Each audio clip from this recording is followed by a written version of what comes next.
Warriors, I know all of you are incredibly busy as we face the countdown to Christmas Day, which will be just in a couple of days, but I wanted to come to you.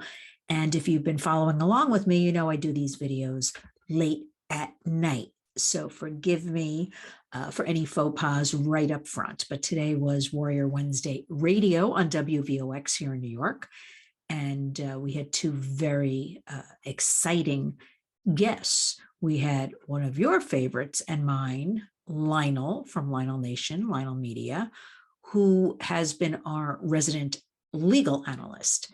And I had Lionel come on the program to describe his thoughts and what is happening week 4 of the Ghislaine Maxwell trial happening here in New York.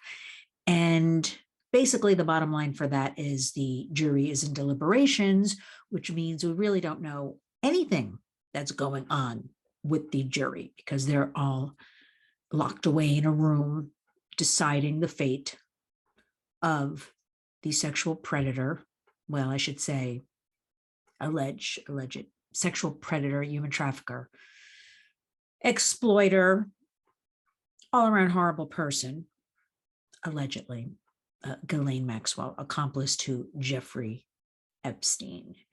So she's facing six charges, and one of them is just one for sex trafficking. So we reviewed because, you know, I want to know, there were hundreds of girls. Why not more? But this is what she was charged with. So we're waiting on that here in New York and around the country, and also all of her victims and survivors. And then we had Dawn Hawkins, who is the newly elected CEO of the National Center on Sexual Exploitation in Washington, D.C., a partner of the Warriors, and I've been working with them, and they are excellent. Dawn has actually been with the center for about 10 years, starting out as a volunteer, working her way up to executive director. And just last month in November, she was named CEO. And I have to say, it's a wonderful move. Dawn is a mom. She is a visionary. She is a leader. And she is changing and shaking that place up and down. And the mission of the center is, one, to defend human dignity and to create a world that is free of sexual exploitation. And that includes everything from human trafficking, sex trafficking, child sexual abuse materials, pornography, and constantly working to create a better world for you, your children, for all of us. Please, with both of these guests, well, actually, you should go on my Twitter or Facebook because I just posted the interviews, and that would be Lynn's Warriors on Twitter and Facebook. And you can also follow all of the great take actions from the National Center on Sexual Exploitation. Go to their website, endsexualexploitation.org. It's so easy, Warriors. I use their take actions and I'm partnered with them. They do all the work for us. All you have to do, I mean, so many people are asking me, what can I do? This is an easy thing. We need names, we need numbers when we go after corporations, any corporate entity, the numbers count. They sit up, they take action. I see, Warriors, I'm digressing a second, but you know, with this virtual background, and maybe because I move around a lot, I'm having like an extra shoulder, or I'll try to sit still. But endsexualexploitation.org, and also go to their dirtydozenlist.com. That is their annual list of 12 corporate entities that they attack online for sexually exploiting people and children, putting profit over human dignity. And all 12 from the 2021 list are up there. And all you do is click on all 12 of them, click on one of them. These are major companies, this Netflix and OnlyFans and Amazon, anybody putting profit over the safety of our children, over, you know, something to do with sexual exploitation. And we've had major successes. For instance, this past season, Google Chrome. For years, the center has been begging, and we as advocates have been helping we want all of these tech devices to come loaded with the safety features. And they never would do it. They left it up to the parents, They left it up to the schools because Google Chrome is used by many, many schools across the United States. And what happened is COVID, and kids were at home on these school provided devices. And the parents saw, or the grandparents, or the trusted family members saw what was happening, how the access to pornography, or how the predators were breaking in while the kids were doing their school lessons. So it came around again. And I think it's taken 11 years. Don't hold me to that, but 11 years to get this done. So beginning September 1st, this past September, Google agreed all new Google Chrome devices would be already set up with the safety features, everything enacted. And then there was a software update if you have a device at home and want to update it. So that is a major, major accomplishment. But that doesn't mean, they were putting the onus on the parents and the schools. And it still doesn't mean, warriors, because that the predators are winning right now. So we still have to take action. We still have to know what's going on. We still have to be aware. And that is why I want you to go to endsexualexploitation.org and see all of the great work they're doing. Sign on. All you have to do is add your zip code, your name, hit the send button. Your name's at it. Numbers count, volume counts. So we have that. And then lionelmedia.com. Excellent daily tutorials he does on his site, lionelmedia.com. And please follow him on Twitter. He is one of the greatest Twitterers. I might be biased a little bit, but he's great on Twitter. And that would be at Lionel Media. And so I had those two very interesting guests in our countdown to Christmas. And, we started. First of all, did you sign up for my newsletter? Please, everybody, go to linswarriors.org, scroll down on the right side, add your name to the e-newsletter. It is chock full of information that comes up during the week. So much is happening. I mean, I could literally sit here 7 days a week, 24 hours, and keep giving you stories and things about advocacy, things about legislation, things about arrests, things that are going on with big tech, things about children, things about the mental state of our youth. And there still wouldn't be enough time.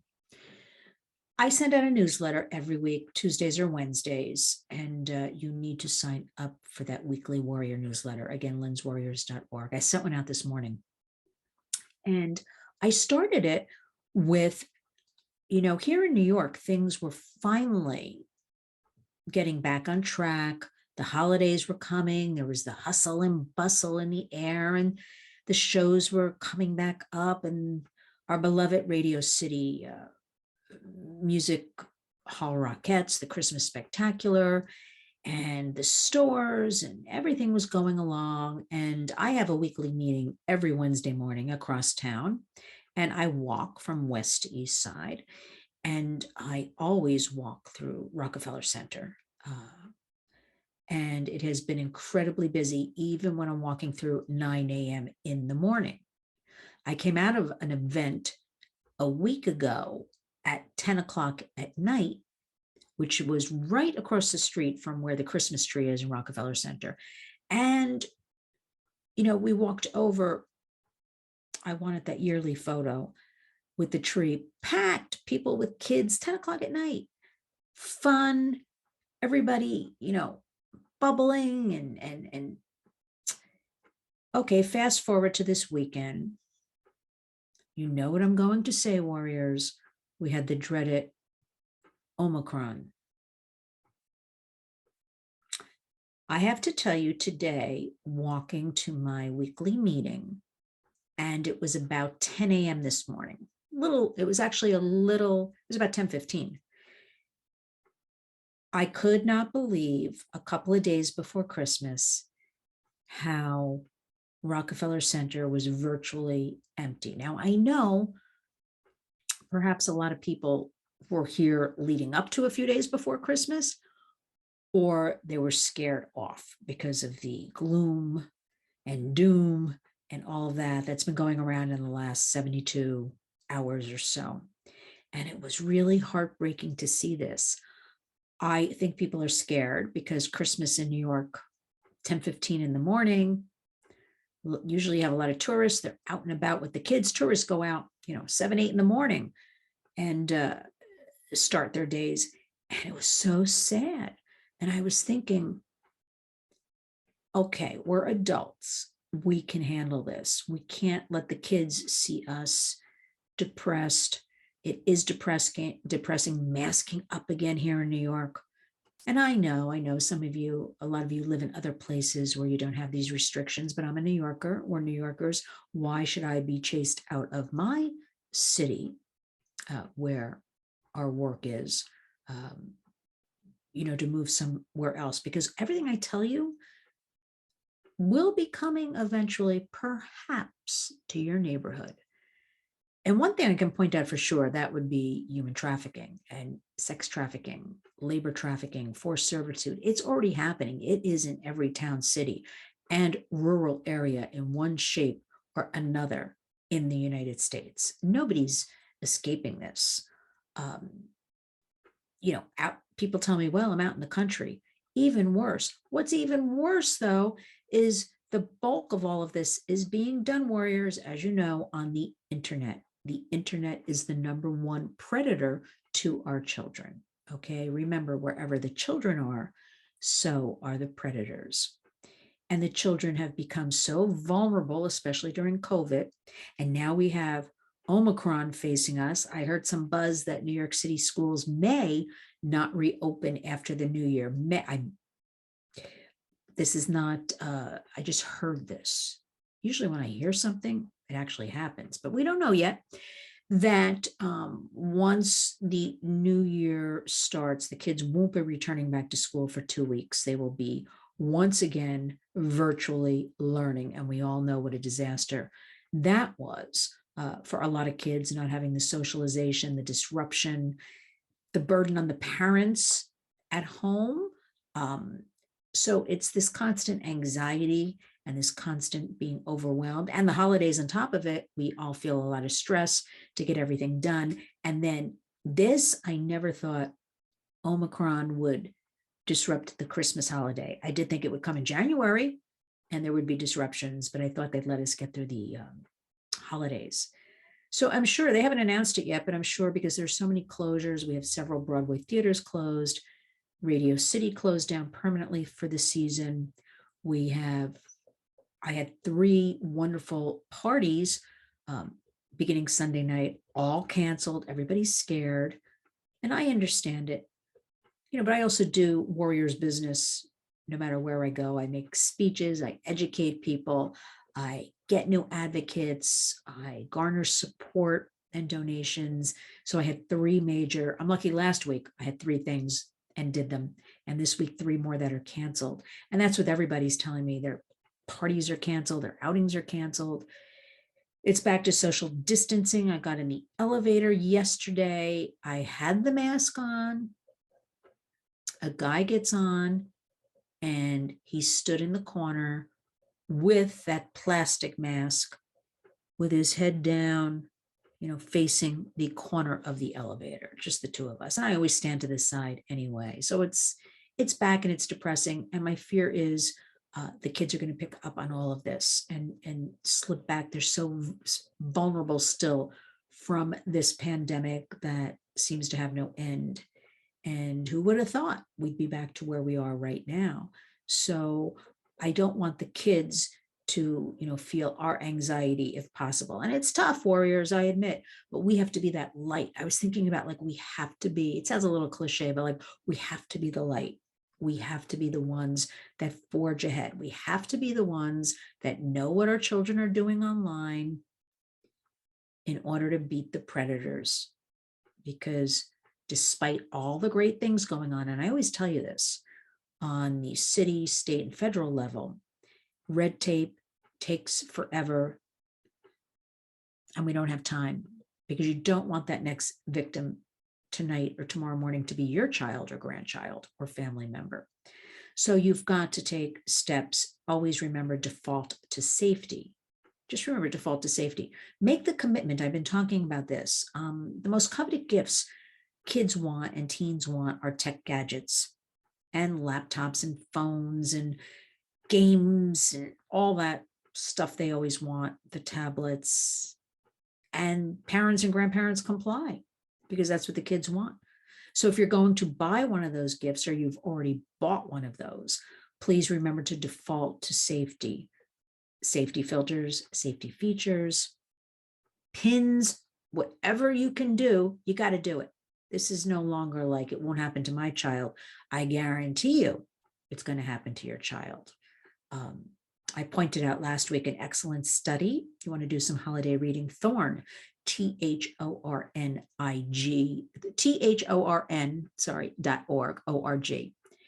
And Thorn did a very comprehensive, inclusive study of about 1,000, actually a little over 1,000 children and teens, and 9 to 17 were the ages.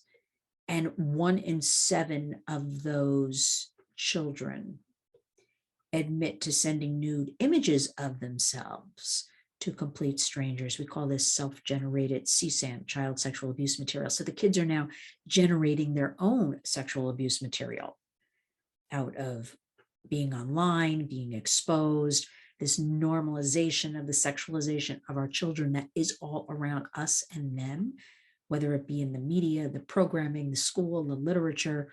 The biggest, predator is the internet. And the kids are habituating, they're thinking this is normal. It's twofold. The adults are being normalized into looking at children in this sexual way, and the children are growing up thinking this is the way to be. They've only got us. We've got to be that light. So in my newsletter, I started out because it is Christmas week, and a shout out to Kate out in Philadelphia, an advocate who helps me with different warrior business, sent me some beautiful pictures with different Christmas trees and lights and tagged Lynn's Warriors. And, I thought it's Christmas week. Let's have some light, but we can never, and this is why we're warriors, even holiday time, Christmas time, it's family time.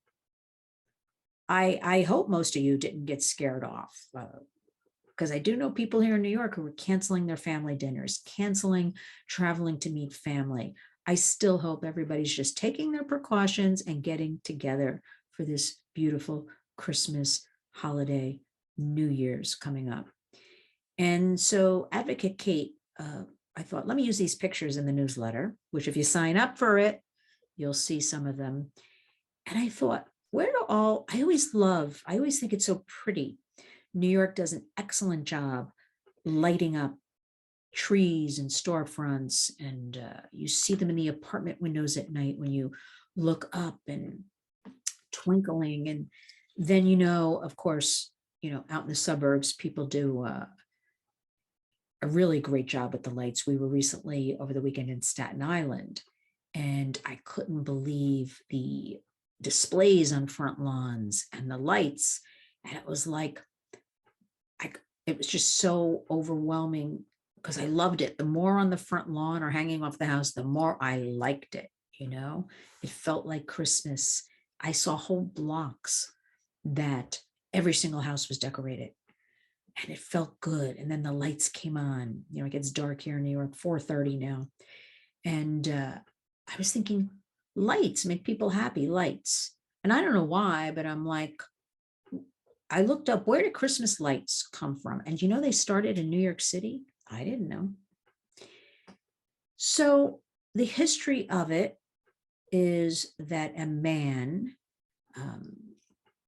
Edward Johnson, who lived on East 36th Street here in New York, who worked with Einstein. I put the whole story on my newsletter today, in my newsletter, I should say. And long story short is, Christmas trees used to be lit with candles, and this all started in the 1800s, so it wasn't that long ago. The candles, though, absolutely fire hazard. And now I want to make sure I get this straight. So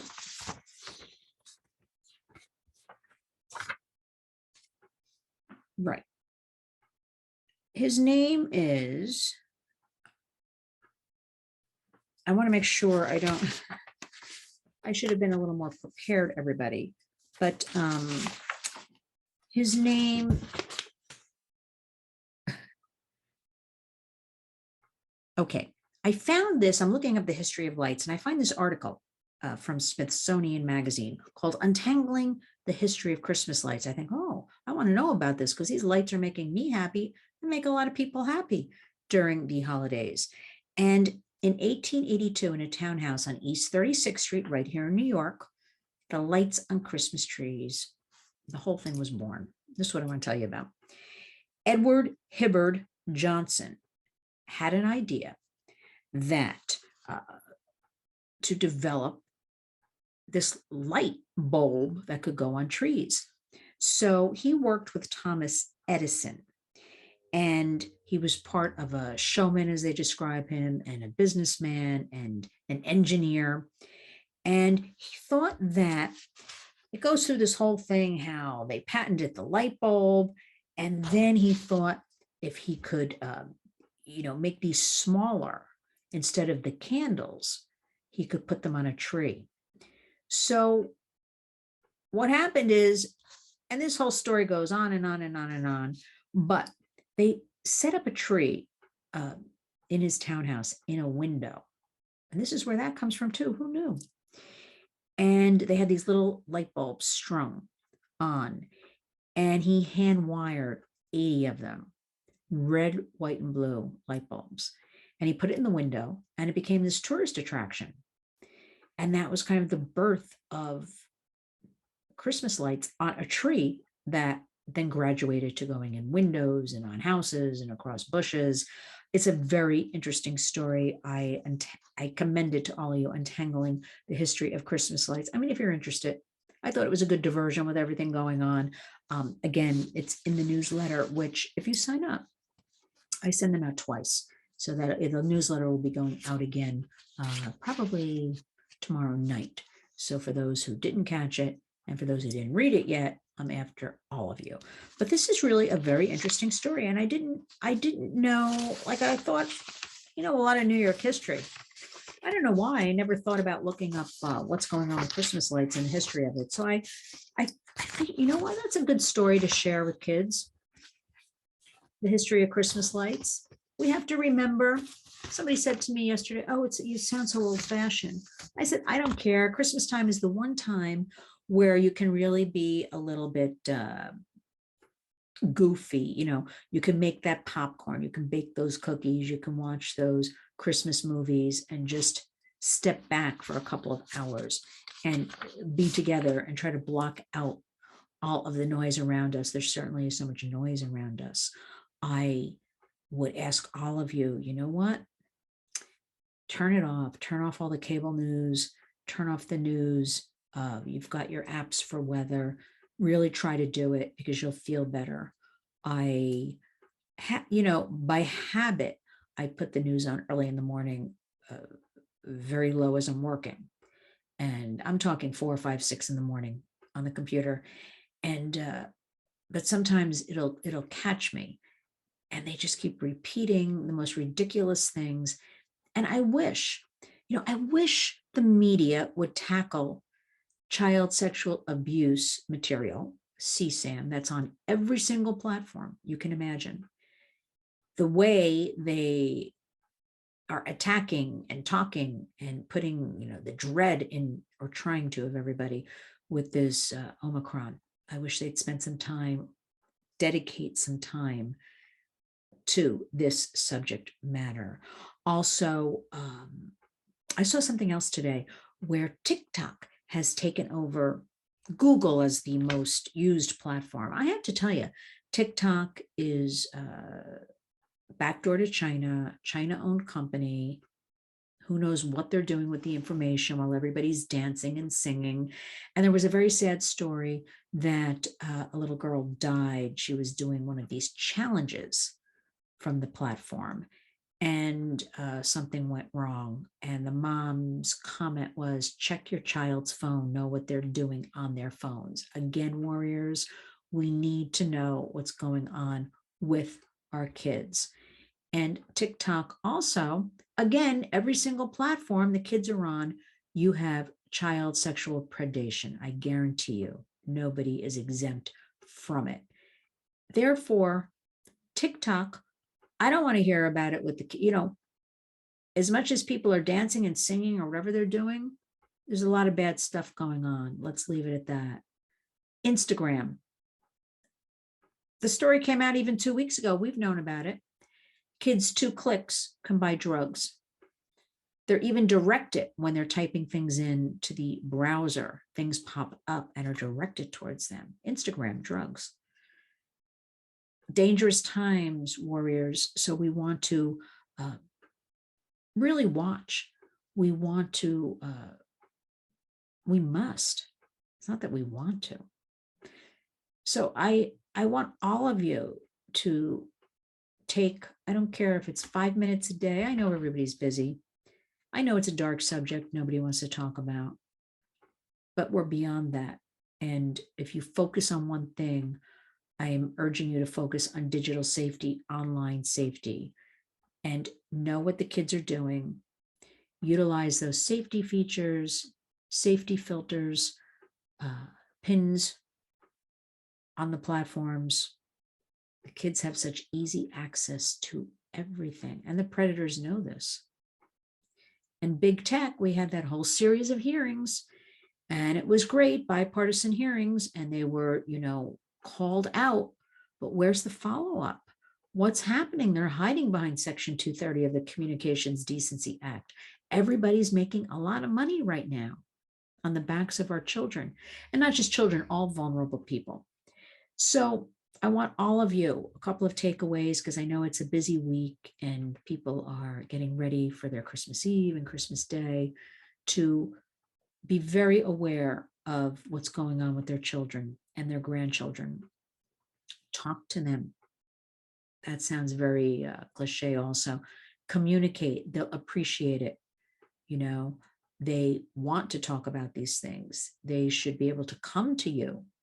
Should somebody send them something, they have to know that that is sex trafficking, or that is wrong. If somebody sends them a nude image. And the thing that bothers me the most is the kids are becoming so used to this and doing it. And we have all these studies coming out now, and we know the numbers are higher, because with a subject like this, you never really get accurate. You get close, but we know things are kept in the dark. And I don't want any of you and your kids in the dark. Did you hear about the story? There's a messenger app called Kik, K-I-K. I read this story 2 days ago. Nobody heard of Kik, K-I-K. It's an app. This is why you need to know what's going on. And one of the places I always recommend, go to the website Bark, like the dog, BARK.us, bark.us, okay? It is a monitoring. I will use the word monitoring. I used to not use it because I don't like that word, but we live now in a world where we need to monitor our children's devices, because I'm sure you're paying for them, or you've got the teens on the family plan or something. We have to do as much as we can do to fight this predation, but go to bark.us.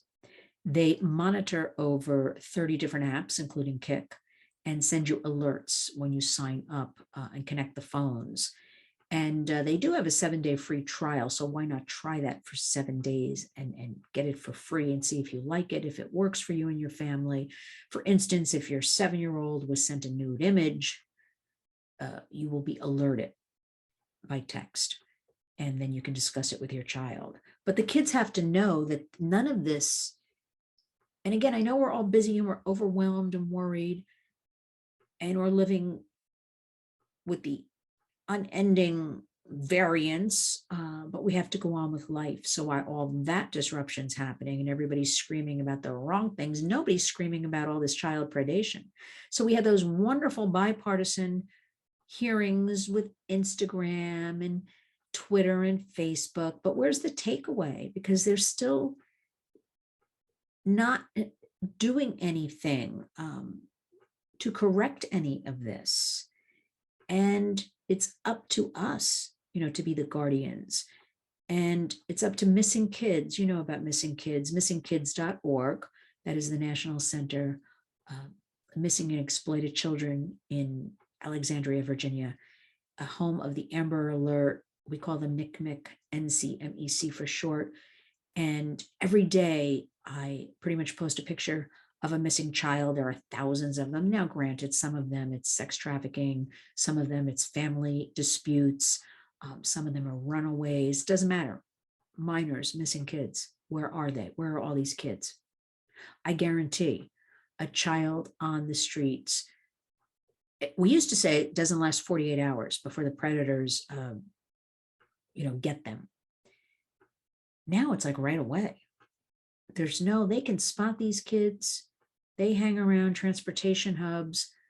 Remember all that, but remember it could be in your child's bedroom if they're on a laptop, on their phone.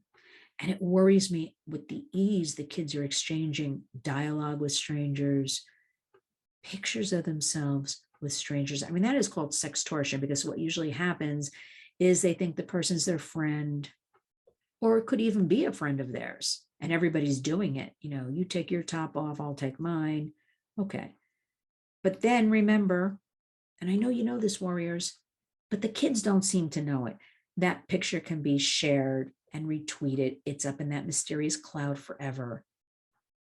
That is human trafficking, anything that moves. Now, what happens next is they might escalate it to, okay, now go and take this kind of picture. And children reluctantly, or teens, do it. A lot of them tell me like they think it's wrong, but they do it anyway. It's like, it really is like opening your front door, the internet, and just welcoming in strangers. Come on in.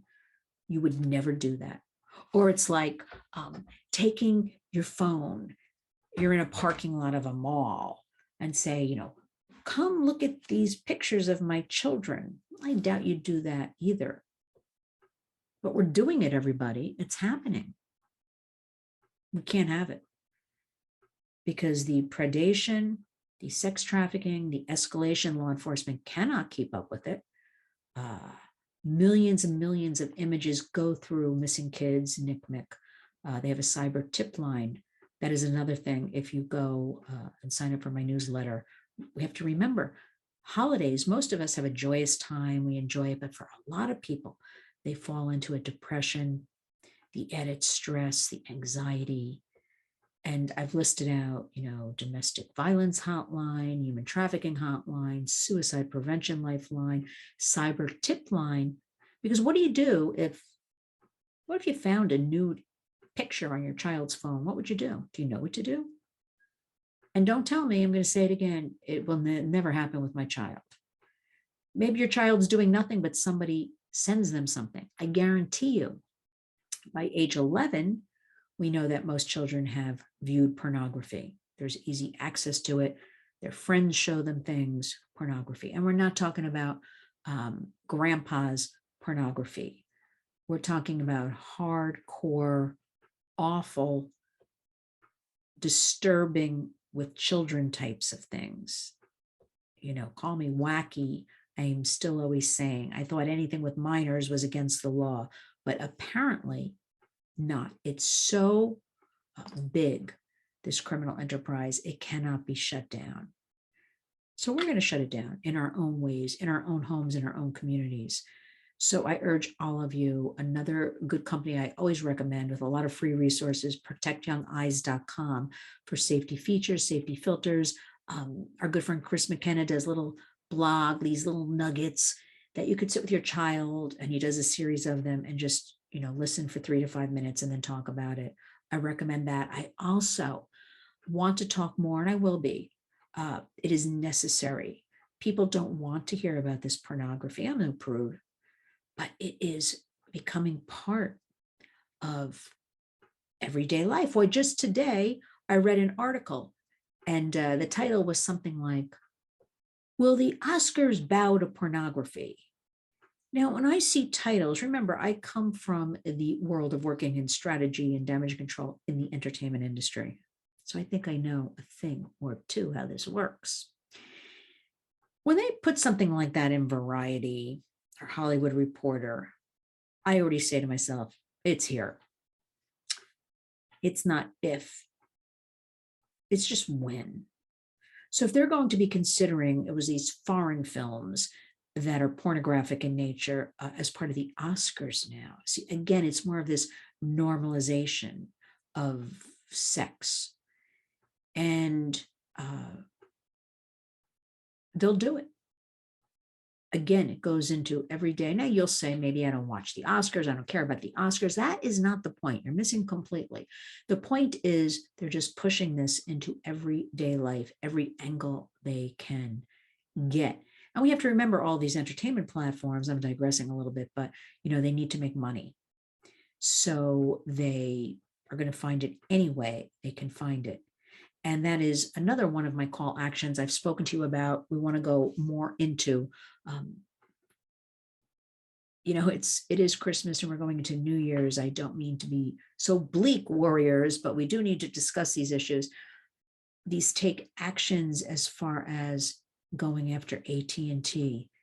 They now own DirecTV, which has a lot of blatant pornographic. They advertise it. They also carry Disney Plus on the platform with Warner Media. It's all mixed together. So kids have easy access. If mom and dad aren't home, kids are smart. They know how to figure out things. You got to put those pins on, those safety codes. You got to know. There are things like routers where you can split routers so the kids don't have access on a television set to certain channels, but you may have the access for your phone. It's a whole thing. Go to protectyoungeyes.com. There's a great blog. Chris McKenna has written about this router business, which I didn't even know about till fairly recently. So we have a lot more I could tell you about Warriors. I want to try to keep it light because we want to be the light for our children, for our grandchildren. We have to, no matter what is going on, it's not going away.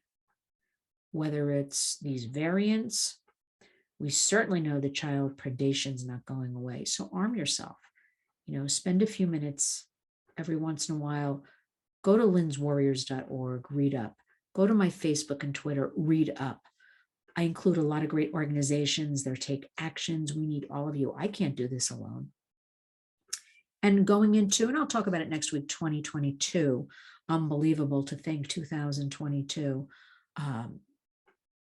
a lot of new warrior work will be done. I do have things scheduled for January, which is Human Trafficking, Slavery and Awareness Month, but I'm a little afraid to announce because last time I announced some things last year, couldn't do them here in New York because of you know what. So I'm afraid now. I lined up. I was feeling so great about doing some workshops and an event with children, and I had a panel discussion, a speech.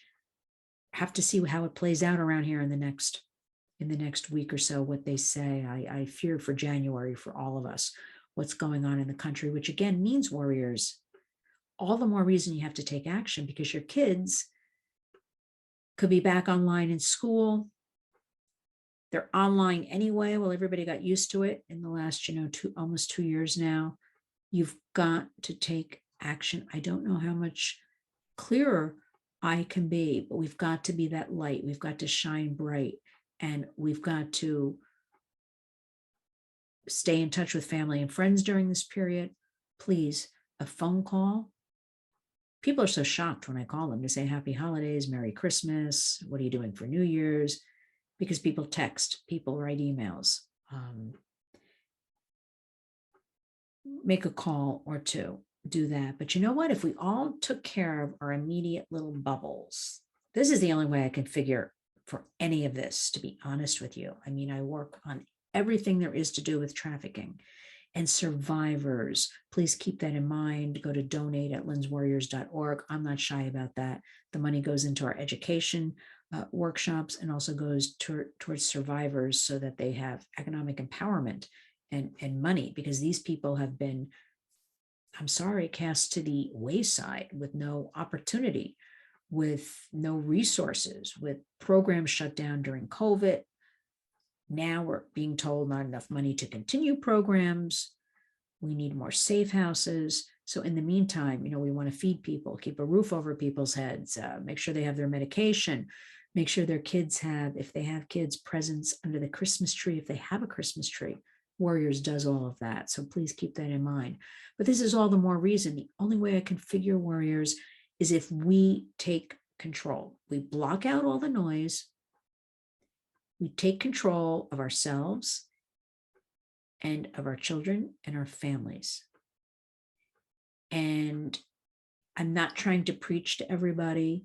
I'm simply trying to give you some ideas you may not think of, you might not know about, to make it easier for you. So again, it's going to be, I'm going to wish all of you, first, I'm going to thank all of you who have been so supportive of me launching the Warriors in the last year during a very trying time for many nonprofits and organizations with COVID, and for helping me, for writing to me, for sending me things, for donating supplies. I've been sent so many supplies for survivors, from socks and blankets and gift cards. It just truly makes me cry. So I don't want to do that right now. But I want to wish all of you just a wonderful Christmas. If you do nothing, stay in, watch a movie, have some good food, have some laughs, block it all out, and just have a wonderful, and I'll be back in a couple of days to talk. I have a little travel in the future in the next couple of days, and working with survivors. I'm going to try to do more videos. I try to at least do 1 or 2 of them a week. So I'm going to try to increase that a little bit. But I wish all of you just a safe and healthy rest of the week, and a Merry, Merry Christmas. And I love all of you so, so much. And I cannot do any of this without all of you. So with that, I want to say good night, Warriors. We'll speak again soon.